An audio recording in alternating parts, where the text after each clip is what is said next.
এই যে আজকে আমাদের এই ওয়াসিম ভাই আমাদের এই খিচুড়ি রান্না করে খাওয়াচ্ছে। নতুন বাবুর্চি, আপনারা সবাই চিনে রাখেন তাকে। হ্যাঁ, কেমন হয়েছে সুমন ভাই? খুব সুন্দর হয়েছে।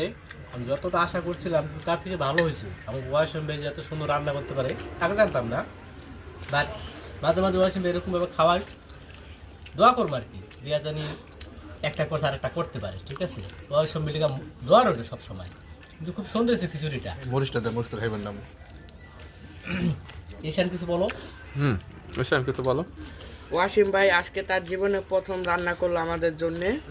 যদিও সে একা খাওয়ার নাই, আমরা সবাই মিলে ঝিলেই আয়োজনটা করছি, বাট তার জন্য আমাদের সবার পক্ষ থেকে অনেক ধন্যবাদ এবং তার জন্য অনেক দোয়া রইল।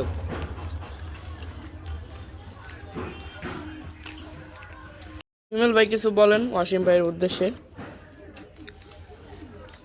আজকে এই প্রথম আমাদের দোকানে আয়োজন হইতেছে যে খিচুড়ি পার্টি। তো এই খিচুড়ি পার্টির মূলে ছিল আমাদের প্রাণপ্রিয় ওয়াসিম ভাই, তার কারণে আমরা এই খিচুড়িটা খাইতে পারতেছি। তো আল্লাহ তাকে দীর্ঘ হায়াত দান করুক, তার ব্যবসা বাণিজ্যের মধ্যে বরকত দান করুক, আর আমরা জানি এরকম ভাবে আরো খিচুড়ি খাইতে পারি, আরো নতুন নতুন আইটেম ট্রাই করতে পারি, সেই তৌফিক দান করুক। ওয়াসিম ভাই কি বলেন, আমরা কি ভবিষ্যতে আরো খেতে পারবো এরকম? ইনশাল্লাহ আমার জীবনের প্রথম খিচুড়ি পাকাইছি, এটা আমি জয় হয়েছি, আমি দেখলাম যে ইনশাল্লাহ পারি কিনা, ইনশাল্লাহ হবে। আপনারা দোয়া রাখেন, সামনে দিনে এর চাল ভালো খাইতে পারি। আল্লাহ হাফেজ।